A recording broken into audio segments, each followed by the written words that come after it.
میں کشمیر یونیورسٹی میں تھا, بیان کر کے باہر لڑکے مجھ سے کہنے لگے اس کیا بانو, میں تو کیا شو بانو, تو اس بانوا فلانی طبقہ میں تو تھی ونو نا کہیں طبقہ تھی ونو سیود اس شاہ ہمدانی, کیا شاہ ہمدانی ذریعے مجھ اسلام آمد, اور شاہ ہمدان اور بزرگوں کے ذریعے سے کشمیر میں اسلام آیا.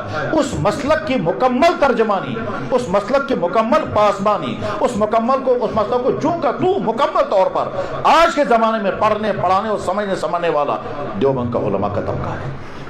سیم وہی مسلک قرآن کے بارے میں, حدیث کے بارے میں, فقہ کے بارے میں, بدعات کے بارے میں, صحابہ کے بارے میں, تابعین کے بارے میں, اولیاء کرام کے بارے میں, آستانوں کے بارے میں جو مسلک کا حق ہے وہ علماء, مسلک اہل سنت والجماعت اور مسلک اہل سنت والجماعت کی آسمانی اس وقت دیوبند کے علماء. علامہ انور شاہ صاحب رحمہ اللہ تعالی, جس کے بارے میں مولانا اشرف تھانوی نے کیا کہا تھا, کہ اسلام کی سچائی کے دلیل انور شاہ ہے. اگر اسلام غلط مذہب ہوتا انور شاہ مسلمان نہیں رہتا. اس بات کو مولانا عبد المجید دریابادی نے نقل کیا اور فرمایا کیا, ایک انگریز نے کہا ہے اسلام کے سچے ہونے کی دلیل امام غزالی ہے, اور ہمارے حضرت تھانوی نے فرمایا اسلام کے سچے ہونے کی دلیل علامہ انور شاہ صاحب. علامہ انور شاہ صاحب وہ شخص ہیں کہ جس کو صرف شکل دیکھی کہ انگریز نے تو مسلمان ہو گیا. تو جس مذہب میں یہ شکل والا ہوگا کیا نورانیت رہی ہوگی, کیا تاثیر ہوگی, واللہ اعلم. اور شاہ صاحب رحمہ اللہ تعالیٰ کو جب وفات کے بعد ان کو خواب میں دیکھا گیا, پوچھا حضرت کیا معاملہ ہوا آپ کے ساتھ, کہنے لگے سارے اعمال بند ہیں, ختم نبوت کے کام کی بنا پر اللہ نے مغفرت کر دی ہے.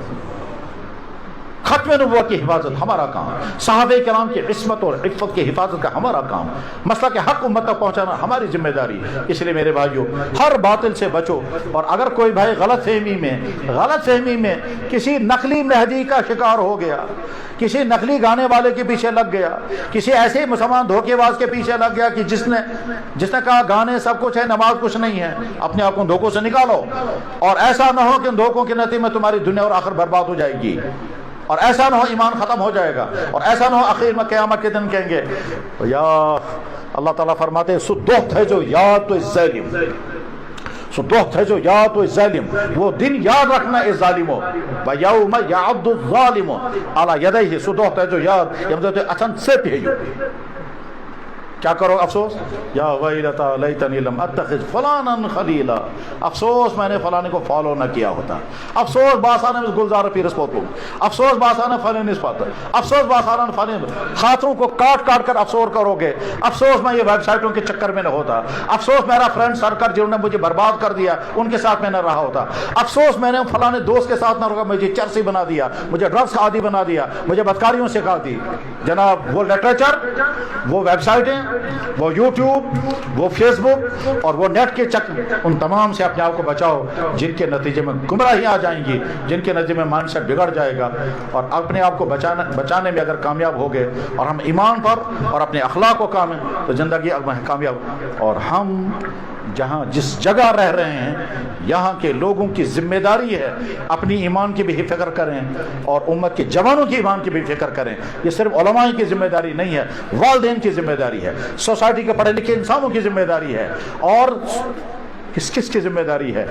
ورنہ ایسا نہ ہو الامان الحفیظ کہ لالچوں کی بنا پر کمزور ایمان والا اپنے ایمان چھوڑ دے گا, دباؤ میں آ کر کے کمزور ایمان والا اپنے ایمان چھوڑ دے گا, کنفیوژن کی بنا پر اپنا ایمان چھوڑ دے گا, تو مرتدوں کی پھر شروع ہو جائے گی. ایسا نہ ہو, کیونکہ قرآن کریم کی پیشن گوئی ہے اور اللہ کے نبی ایسا نے فرمایا ہمیں تو آگ لگی ہے کفر کی, آگ لگی ہے فحاشی کی, آگ لگی ہے زناکاریوں کی, آگ لگی ہوئی ہے بدکاریوں کی, آگ لگی ہوئی ہے. اس آگ کو بجھانے کے لیے ہمیں چیخنا بھی ہے, بولنا بھی ہے, سمجھانا بھی ہے, منتیں بھی کرنی ہیں, اور اوپر سے لے کر نیچے تک ہر شخص کو کہنا ہے اللہ نے جو تم کو دیا ہے, عہدہ ہے, سورسز ہیں, بولنے کا پاور ہے, قلم ہے, جو کچھ بھی ہے, تم سوچو اپنی اس چیز کو کس چیز کے لیے استعمال تم کر رہے ہو, تم اپنی جوانی کو کس چیز میں برباد کر رہے ہو, تم اپنی کرسی کو کس چیز کے لیے استعمال کر رہے ہو, تم اپنے بولنے کے پاور کو کس چیز کے لیے استعمال کر رہے ہو, تم اپنے قلم کو کس چیز کے لیے استعمال کر رہے ہو.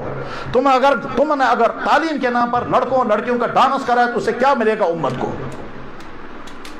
ہر شخص سوچے میں جو کچھ کر رہا ہوں یہ انسانیت اور ایمان والوں کے لیے خیر کا معاملہ ہے یا نہیں. بس ہمیں دو ذمہ, خود بچنا اور لگی ہوئی آگ کو بجھانے کی فکر کرنا. اگر ہم اس کے کرنے میں کامیاب ہو گئے تو ہماری زندگی کامیاب ہو جائے گی. میں حدیث سنا کر بات ختم کر رہا ہوں.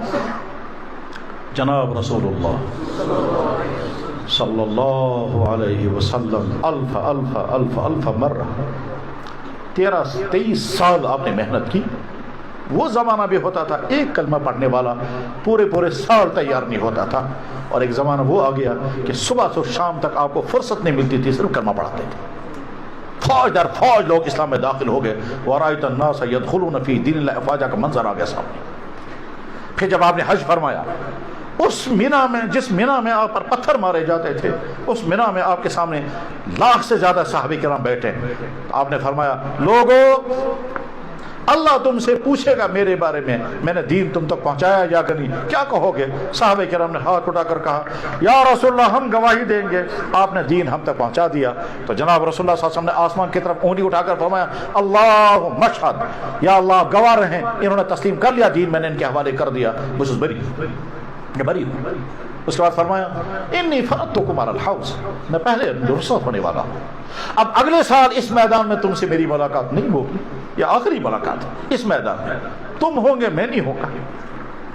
کیا بیتی ہوگی اس وقت صحابہ کرام کے ذہنوں پر کہ ہم آخری ملاقات, آخری نظارہ کر رہے ہیں مینا کے میدان میں. پھر فرمایا, میں حوض کوثر پر تمہارا انتظار کروں گا. پھر فرمایا, جب تم میرے پاس آؤ گے تو میں فخر کروں گا باقی قوموں پر, میری امت کیسی اچھی ہے, یعنی میری امت کے علماء کتنے اچھے ہیں, میری امت کے جوان کتنے اچھے ہیں, میری امت کے افسران ملازمین کتنے اچھے ہیں, میرا امت کا بزنس مین کتنا اچھا, میری امت کا فلاں طبقہ, میری امت کی بیٹیاں کتنی با پردہ با حیا. میں فخر کروں گا, باقی قوموں کے پاس ایسے لوگ نہیں ہوں گے کیونکہ ان کے پاس ہے ہی نہیں, نہ حلال ہے نہ حرام ہے, کچھ بھی نہیں. کہ فرمایا, مگر خبردار میرے سامنے اس حال میں مت آنا کہ تمہاری وجہ سے مجھے وہاں شرمندگی اٹھانی پڑے.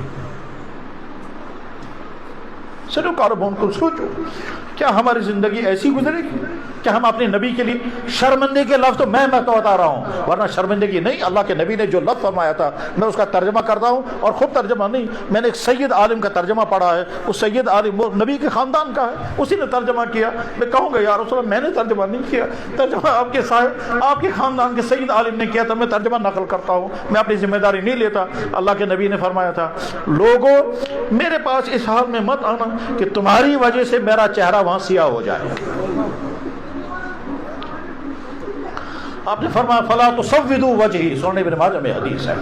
عہد کرو انشاءاللہ ہم اپنی زندگی ایسی بنائیں گے کہ قیامت کے میدان میں ہم کو دیکھ کر ہمارا نبی خوش ہو جائے, نہ کہ ہمارے نبی کا دکھ ہو جائے. وآخر دعوانا الحمدللہ رب العالمین برحمتک یا ارحم الراحمین.